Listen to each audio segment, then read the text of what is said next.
Hello, everyone. Welcome to 2D Board Gamers. My name is Dave, And I'm Dirk. and today we're going to look at do a Phoenix hero review. So, Phoenix was one of the first heroes that came out in the Mutant Genesis wave. Like they started off with an extra large wave. The box gave us Shadowcat and Colossus, and then Cyclops and Phoenix came out the same day. So we got to launch the X-Men with 4 characters, which was really good. Yes. Um, so we're going to take a look at Phoenix. Phoenix has got 2 unique features, and we'll go over them as When we get to them. we go. Actually, she's got 3 unique features. But all right. So first of all, let's start with Jean Grey. So Jean Grey is she's got 3 recovery. She is a mutant psionic, a hand size of 6 and 9 hit points. As part of your setup, you put your Phoenix Force upgrade into play on the restrained side, face up, and you put 4 power counters on it. And as a response, after you make a basic recovery, you can place a power counter on the Phoenix Force. Okay, so yeah, this is one of the unique things I was mentioning. Okay. So yeah, before we go to the hero form, we'll just go over this real quick. So Phoenix form restrained, it's a permanent. You gain the restrained trait, and after the last power counter is removed from here, flip this card. And when we flipped over the card, Whenever you flip over the card, you have the Unleashed trait. It is a permanent again, and you gain that trait. Phoenix gets -2 thwart and +2 attack. And as a force response, after a power counter is placed here, if there are 4 or more, you flip it back over. right? So this is the second unique thing. She is the only hero that starts the game with a 3 printed thwart. So we've got a couple allies that have 3. And we have another hero. We have another hero that, gains. yeah. So Ironheart, when she's at version 3, can get up to 3, but she doesn't start with 3 threat or thwart. She has to build her counters or power, to get to that version of her suit. But Phoenix actually starts the game with a printed 3 thwart, which is very impressive. Well, I mean, she's as powerful as X. Yeah. And so so she's good, and so she's got a 5 hand size, 9 hit points, 3 threat, 1 attack, 2 defense, and 3 thwart. I should say. Well, she's a threat in a different way. You'll see later on. But she has a psionic bond as a hero resource. You can remove 1 power counter from the Phoenix Force to generate a wild resource limit once per phase. And as we mentioned, wherever the Phoenix Force went, it comes with 4 counters, right? Yeah, you start out with 4 counters. Right. So you start with, because that's what it said in Alter Ego. Yeah. Right? Yeah. Yeah. It starts with 4, and then you can exhaust it and remove 1. Yeah, and there are other things that you Yeah, because it's now you don't exhaust it, but it's limit once per phase. So you can only pull 1 power counter per phase. Now you can use it for other things, so you do have to kind of balance that. You will have to kind of balance it out a little bit to decide whether you want to be unleashed or restrained.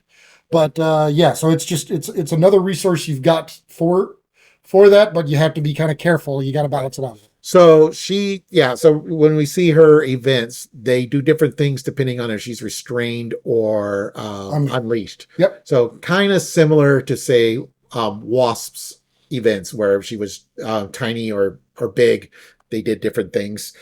This is the same kind of concept. Yeah. Now, when she is unleashed, I'll say she is more powerful, but at greater risk. Right. And this is not a form. It doesn't say form on it, so like Ready to Rumble would not count. Yeah, because you're not changing forms. Right. And this is not a willing you're just changing your costume color, apparently. Okay. So let's take a look at her deck. Her kit. So her signature ally is Cyclops. He's a 3-cost ally. Thwarts for 2, attacks for 2. He is an X-Men, and as a response, after he enters play, you place 2 counters on the Phoenix Force. And then as a forced interrupt, whenever he leaves play, you remove 2 counters from the Phoenix Force. Yeah. So, you want to make sure that you are set up the way you want to be whenever he comes into play or leaves, so that you're not caught unawares. Yeah, she gets a little pissed off when he's Yes, she does. left Just a little bit. All right. Then we have the White Hot Room. It's a 2-cost support location. What's this? Location and Phoenix traded. Alter ego action, exhaust White Hot Room. Choose. Place 1 power counter on Phoenix Force or heal 2 damage from Jean Grey. So this is a nice way to add power counters when you want to stay restrained a little longer. Yep. And it's also, though, I mean, if you want to stay restrained longer, but if you need to heal, you can. So I do love the versatility in that. Right. And that's an alter ego action, I think it's in. Yes. Yeah. So extra healing. So now we've got the Phoenix suit. It's a 2-cost upgrade. It is an item. Phoenix will gain the aerial trait, so you can then keyword off of the aerial trait once you've got that. But while you have the restrain trait, you gain steady. And then while you have the unleash trait, you gain retaliate. So depending on which form or which suit you have on, or not really suit, I guess, but depending on which trait you have, what your added additional ability is. Right. So you could build an aerial themed deck around her if you wanted to, but that's I tend to actually do more of, I will sprinkle in a little bit of aerial stuff potentially, but and there's some better aerial cards coming out. But there's also another trait that she has that you'll see here in a bit. All right, so then we have Rise from the Ashes. It's a 3-cost upgrade. It's Phoenix traded. Interrupt.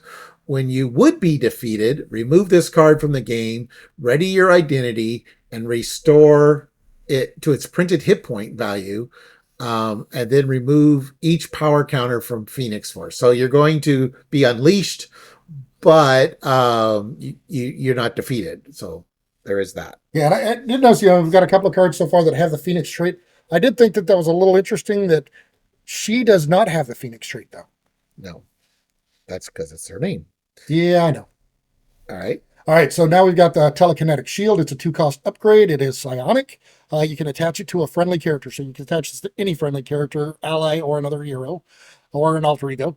But when the attached character would take any damage from an enemy attack, you can place that damage here instead. And if there is 5 here, then you discard the card.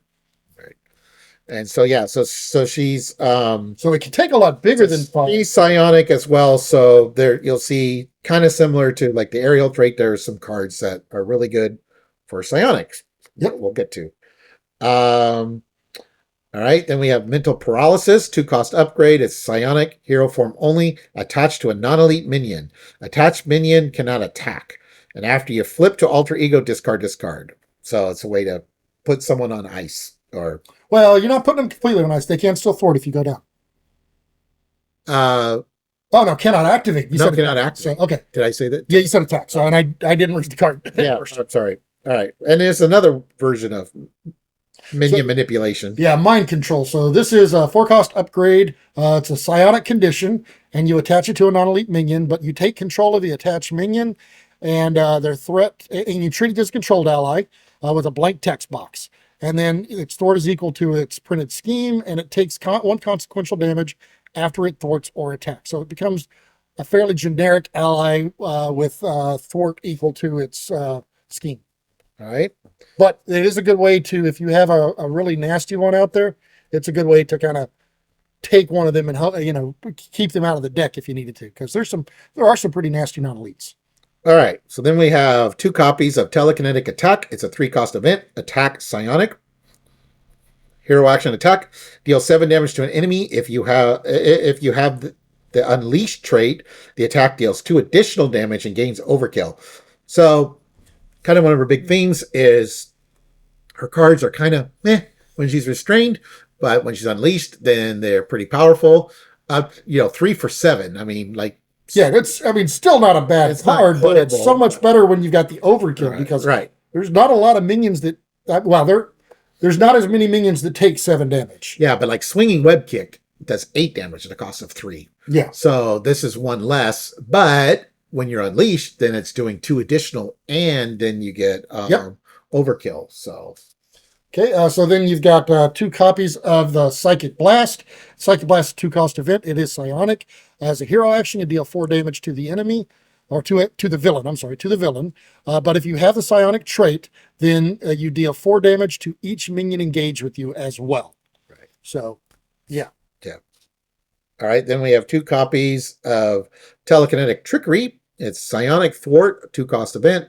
remove 4 threat from a scheme, and if you have the Unleashed trait, stun and confuse an enemy. All right. Then you have the Phoenix Firebird here, and it is a 1-cost event. It's a Phoenix traded, but as a hero action, you can choose to either remove 1 power counter from the Phoenix Force to ready her, or place 2 power counters on the Phoenix Force. So this is the way you can manipulate that up or down to make sure that you are in the trait that you want to be in at that point. All right. And then this is the third thing that's unique. Well, She's her own worst first nightmare. thing too. Okay. So Dark Phoenix, so her evil persona is her own nemesis. So she's a 2 scheme, 2 attack, 12 hit points. She's a cosmic entity and elite, steady, toughness, villainous. When Dark Phoenix schemes, place the threat on, consume the world. And then when revealed, search the encounter deck, discard pile, and set aside area for consume the world and reveal it, which is her side scheme. And consume the world is unique in the fact that it is a permanent side scheme. So once it comes out, it stays out, and you have to deal with it for the rest of the game. So when there is no threat here, it loses the amplify icon. So it comes out with amplify as a forced response. After threat is placed here, if there is at least 12 threat, the players lose. Right. So you've got now an additional scheme that you have to watch and make sure it doesn't pop. Because if it ever pops, it's it. Yeah, it's an additional Lost condition. condition. Yeah. All right. And then we got 3 copies of a treachery.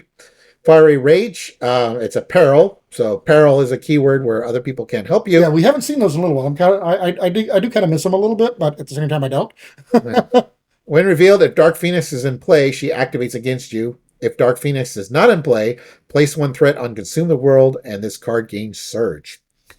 Yep. And then her obligation, which Obligation is Burning Hunger. So of course you'll give it to the Jean Grey player, But if you have the Unleashed trait, then you search the encounter deck and discard pile, and let's see, and set aside areas. So you're looking everywhere for the Dark Phoenix and reveal her. And then you remove the obligation from the game. And if you have the restrain trait, instead you remove a power counter, and this card gains Surge. okay. But yeah, so it will, if you're already unleashed. So you got to be a little bit careful, because if you're already unleashed and this comes out, well, it's like another copy of oh shoot, I'm blanking right now.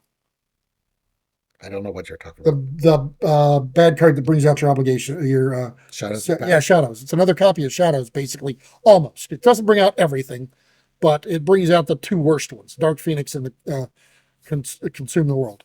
Okay. Then this card, Children of the Atom, is a great card. For the X-Men, 1-cost support, play under any player's control, maximum player. Each X-Factor, X-Force, and X-Men character you control gains X-Factor, X-Force, and X-Men trait. That'll be relevant for some of the cards that we're showing here. Yeah. So I wanted to do that first because, for example, the first card, Boom Boom, is, and we're not going to read through all of these allies, the non-psionic ones anyways. She's an X-Force, but I really like her for the boom counters. So we'll have it on the screen. You can pause it and read it if you wish. We've got Dust as an X-Men ally that has a pretty cool ability. Glob is a fun one. He's also an X-Men ally. So a lot of these will work if you have the X-Men trait. Some of them will require the children. Gold Balls. Gold Balls is a fun one. Dave really likes to play this guy. We've got Magic here. So she is a hero, but this came out a little bit before her. She's still a fun one to play. All right. Then we'll pause on this one. So Psylocke, she's a 4-cost ally, 2 thwart, 1 attack, 3 hit points. Psionic X-Men. Psylocke enters play with 2 psionic counters on her. When Psylocke attacks an enemy, remove 1 psionic counter from here, confuse the enemy, and deal 1 damage to it. So this is very similar to the old Iron Fist ally that did that with stun. This is the confused version of that. Yep, and she shares 2 traits. Okay. She's got the Psionic and the X-Men. So we got Richter, who's X-Force. Shark Girl's pretty fun. Sunfire is a very useful card. We always use in aggression. Yeah, I can't remember the last aggression deck I built without him that I didn't accidentally leave him out. He is intended to be in every deck. Then we He got doesn't always make it. Tempest and And the Wolverine. X-Man. All right. Then a couple events here. We got So we got the Cybo attack here. It's a 2-cost event, but it's the psionic trait that's important here. As an attack, you deal 4 damage to an enemy, and it gains range, so you don't have to worry about taking retaliate there. Okay, then we have Psychic Assault, which is a 2-cost event. Play only if your identity has a psionic trait, which you do. Deal 3 damage to an enemy. Confuse that enemy. All right, so that was aggression. So now we're going to go into justice, and again, We'll skip through the allies. we'll skim through the non-psionic allies. So we got Banshee here, Bishop, And we'll pause on this one. Blindfold. So Blindfold is a fun one because she's a 3-cost ally with the psionic trait. Thwarts for 2, attacks for 0, so she can actually gain attack. It is possible. But after she enters play, you look at the top 5 cards of the encounter deck, you discard one of those and put the rest back in the same order. So you don't get to manipulate it, but at least you know what's... well, you get minor manipulation, but you know what's coming up now. So it is nice to be able to be prepared for that. All right, then we have Chamber, who's a 4-cost ally, 2 thwart, 2 attack, 3 hit points, psionic X-Men. Chamber takes -1 consequential damage after he attacks a confused enemy. And he's really nice with this because there's a lot of ways to confuse enemies. So. All right, we got Cypher, Dazzler, which is one of the ways to confuse enemies. Feral. We have Husk. And then here's another psionic. So we got Marvel Girl here. She's a 3-cost ally, 2 thwart, 1 attack. She's psionic and X-Men, but when she attacks a minion, you remove X threat from the scheme where X is equal to the printed scheme of that minion. And what I love here is it does not specify that it is a elite. So you can do an elite, and a lot of those have villainous. So. And the last ally is Wolfsbane. Oh, wait, that one's a printed scheme, so the villainous doesn't work. Okay, sorry. All right, then we have Psychic Manipulation. So this is a 3-cost psionic thwart event. So you can only play this one if you're psionic, but as an interrupt, when the villain schemes, the activation removes threat instead of placing it. So this is a fun one. Right. And then for leadership, we got Beast, who's great for getting resource cards. Yep. And then we got Cable, who's a 4-cost ally, 2 thwart, 3 attack with 2 consequential, 3 hit points, psionic X-Force. After Cable thwarts and defeats a side scheme, draw a card. So very similar to the Cable Hero, which is great. Yep. Man, of course, that's all I need is more excuses to play side schemes. Yep. We've got Caliban here, who's a 3-cost ally, 1 thwart, 2 attack.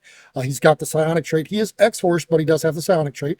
So after he enters play, you discard cards from the top of your deck until you discard either an X-Factor, X-Force, or X-Men ally, and you add that ally to your hand. And with Children of the Atom, you can have a lot of X-Force and X-Men and X-Factor. Well, so the Children of the Atom, actually, you don't control them until they're in play, though. No, but you can have them in your deck. Yes. The reasons to have them in your deck. Yes. Then we got Domino.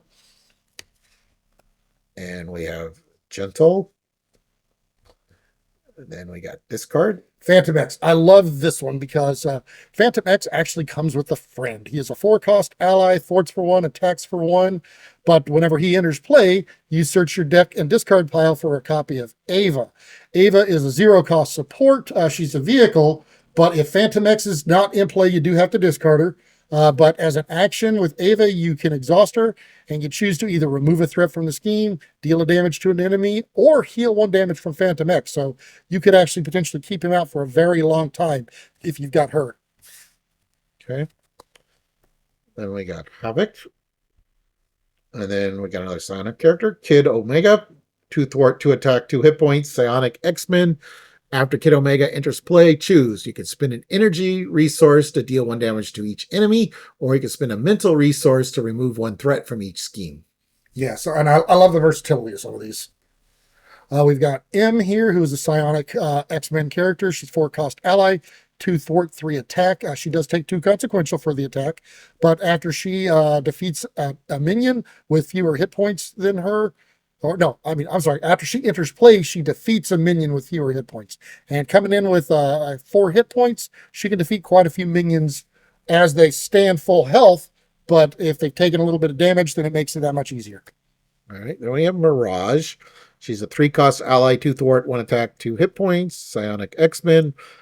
After Mirage enters play, choose an enemy whose scheme is less than Mirage's thwart and stun that enemy.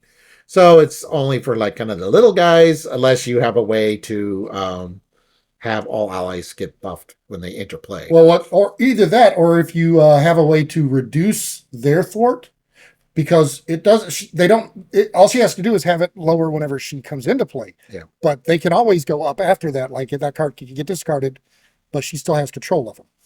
Okay, then we get some more allies. We got Pixie. Which, Pixie here, she's not psionic, but she's great because that whenever you play her, you can add an X-Men ally from your discard pile to your hand. So she can actually help you recur an X-Men ally. all right, then we got Sunspot and X-23. And then we've got Psionic Kicker as a 0-cost event. Play only if your identity has a psionic trait. Ready an ally. That ally gets +2 thwart and +2 attack for its next basic thwart or attack action this phase. Yep. All right, then we're going to go to protection here. So we got armor. We got Iceman. And we got Karma. So Karma's a 4-cost ally. She thwarts and attacks for 0, and she only has 1 hit point.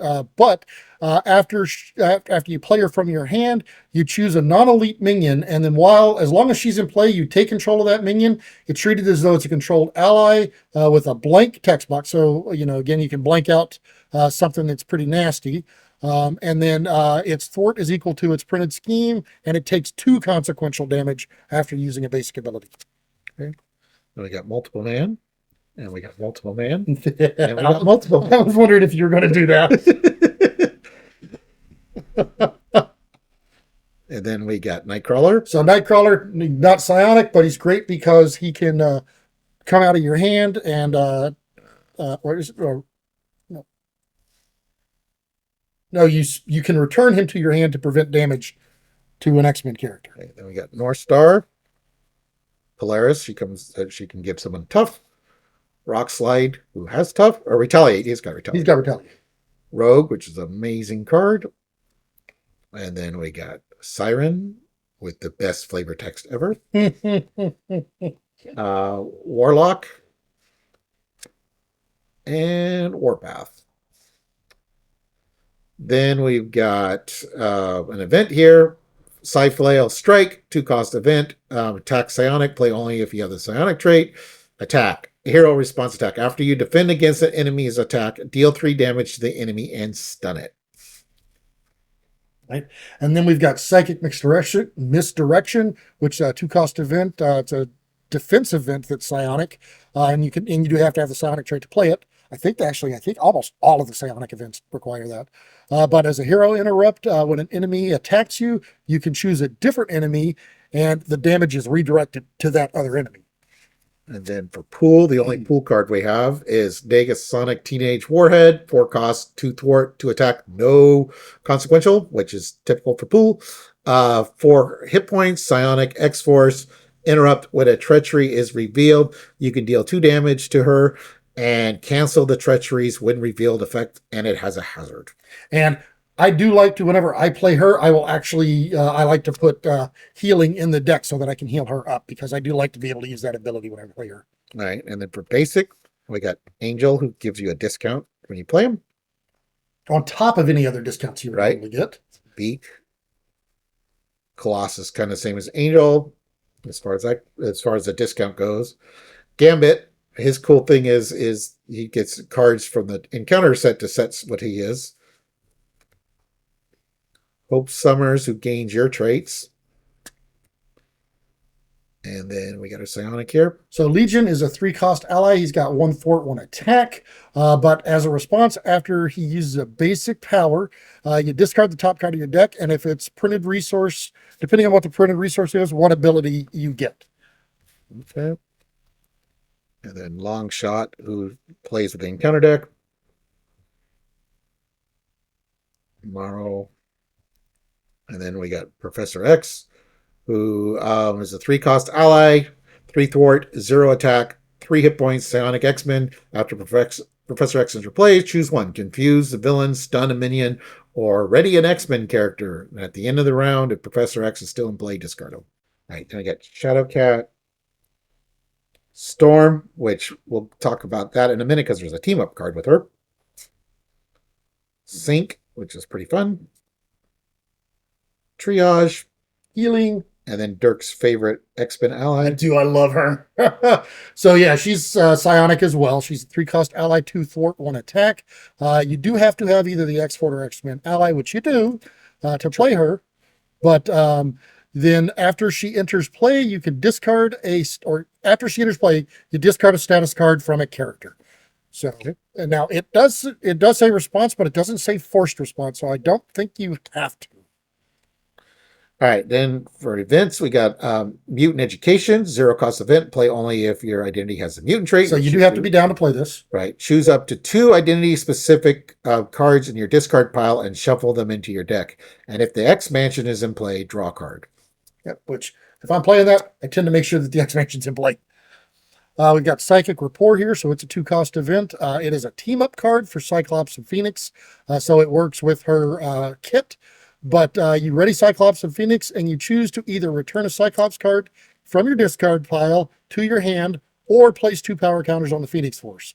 So it depends if you're playing with another character or with another player who's playing the Cyclops card, then you can use either. If you're playing solo or nobody else is using Cyclops, then you're definitely you're doing the counters. All right, then we have another team-up card here. Soul Sisters, 1-cost event. Team up Phoenix and Storm. So either the Storm hero or that Storm ally we showed earlier. Ready Phoenix and Storm. Heal 2 damage from each of them. Now, if I remember right, I think she was the first hero that had 2. She's not the only one anymore, but I think she was the first hero that had 2 separate team-ups. Well, actually, no. This team-up came in Storm with an extra copy for Phoenix. Okay, so they got it at the same time. Okay. Yeah. All right, then we have X-Men Instruction, 0-cost event. Play only if your identity has the mutant trait. Choose up to 2 X-Men allies in your discard pile and shuffle them into your deck. If X Mansion is in play, draw a card. So here's the Power of the Mind. So this is a doubler. It doubles the resources if you're using it for psionic cards, which you do have quite a few in her deck. All right, Cerebro. It's hiding Cerebro. So 1-cost support, location X-Men. Play only if your identity has a mutant trait. And then an alter ego action, exhaust Cerebros. Search the top 5 cards of your deck for an X-Men ally. Search your whole deck instead if you have the psionic trait, which you do. So Cerebro is more powerful if you have the psionic trait. Then we've got the Danger Room here, which 2 costs support. It's an X-Men location. So as an alter ego action, after an X-Men ally enters play, you exhaust it and search your deck or discard pile for a training upgrade and attach it to that ally. And then any player who's in alter ego and has the mutant trait can actually trigger this. So, if you've got other mutants on the table, other mutant players at the table, any of them can use it. All right, and we can just skip this card. We have the IPAC here. Dirk hates this card. That's a 1-cost support. Play only if your identity has the X-Force trait, but with Children of the Atom. It should say shield so that Maria can fly that. Exhaust IPAC and deal 1 face-down encounter card to a player. That player draws 2 cards. So absolutely love this card. You could, if you had Children of the Atom, then you could use that. There is another way to trick it in too, which I'm willing to bet Dave's got. No, I don't. He didn't? No. Oh, wow. Build support is another way to trick that one in. It's a player side scheme that is, is it 3 per player, I think? Maybe 5 per player. It costs 1 to put into play. But once that one is removed, it goes to the victory, and each player can search a support that costs 3 or less and put it into play without paying its cost. Which also means you don't need to fit the restrictions because you're putting it into play, you're not playing it. All right, so apparently I'm going to have to pop that on the screen since Dirk went through the whole card. So I'll read this one then. I never play that card. Moira Mataggart, 2-cost support. Play only if your identity has the mutant trait. Response. After a mutant alter ego changes to hero form, exhaust Moira Mataggart, and that hero could draw a card. So you've already got the extra card draw from being a hero, and now you're getting an extra one when you come up on top of that.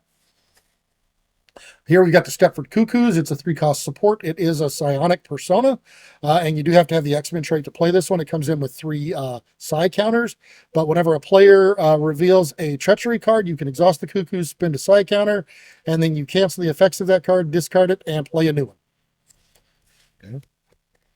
Then we have team building exercise, 2-cost support, exhaust team building exercise, play a card from your hand that shares a trait with your hero, reducing its resource cost by 1. So you are psionic and X-Men, and with Children of the Atom, you're also X-Force and X-Factor. I was wondering which art was it. So, yeah, that card. Okay, especially with Children of the Atom, now the team building has got lots of uses for if you have X-Force or X-Factor allies, X-Men allies, plus the psionic cards as well. Yep. Okay. All right, then we have the X-Jet, which is 3-cost support. It's an X-Men vehicle. It is a resource, so you can exhaust the X-Jet to generate a wild resource for a player whose identity has the X-Men trait. So you can actually give that to another player if they have X-Men. Yep. And then we have Utopia. If each of your allies has the X-Men trait, increase your ally limit by 1.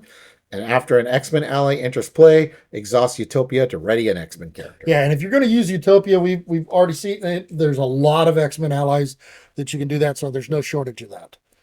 Next, we've got Weapon X. It's a 1-cost support location. You do have to have the mutant trait to play this, so you've got to be down. But you exhaust it, take 1 damage, and you discard cards from your deck until you discard an identity-specific card, and then you put that card into your hand. Okay. Oops. Then we have the X Mansion, which is a 2-cost support location. X-Men alter ego action, exhaust X Mansion, heal 1 damage from a mutant or X-Men character. Any player whose alter ego has the mutant trait may trigger this ability. And this card also empowered a couple of the events that we had earlier. Yeah, but you play Weapon X while you're down, take that damage, and then use the X Mansion to heal it. Yep. All right, now we've got the Scimitar, which is a 2-cost upgrade. It is a psionic weapon. It is restricted, so you do have to watch for restricted cards if you're going to play this one. But as a hero response, after you play another psionic card, you can exhaust this to deal 2 damage to an enemy. Okay. And then we got Telekinesis, 1-cost upgrade, psionic superpower. Play only if your identity has a psionic trait, max 1 per player. Hero action, attack. Exhaust telekinesis, spend 2 mental resources, deal 3 damage to an enemy. But I love it. It's damage on a stick. So you do have to have the resources to pay for it, but it's an upgrade, so it stays out there. You can use it every turn if you have the resources. And you do have a power counter, which is a wild, so that's one of them. So this one is telepathy, so it's kind of the sister card to the telekinesis, but it's a 1-cost upgrade. It's a psionic superpower, so superpowers you can use Def Focus. Or Def Focus on the events. Def Focus will work, yeah. It does work, Superpowers. yeah. Couldn't remember, I was thinking it was any superpower, not To event. put it into play. But the problem is she doesn't have any superpowers. That's why I didn't include Def Focus. It's not very useful for her. But so you can only play this if you have the psionic trait, max 1 per player. But as a hero action, you can exhaust telepathy, spend 2 mental resources to remove 2 threat from his scheme. So like I said, it's a sister telekinesis, does 3 damage. This one does 2 threat. All right. And then the last card we have is X Gene. It's a 1-cost upgrade. Play only if your identity has the mutant trait, max 1 per player. Exhaust X Gene, generate a wild resource for an identity-specific event. Now, that is the one thing I always kind of wondered. Why do the X-Men lose the mutant trait when they become X-Men?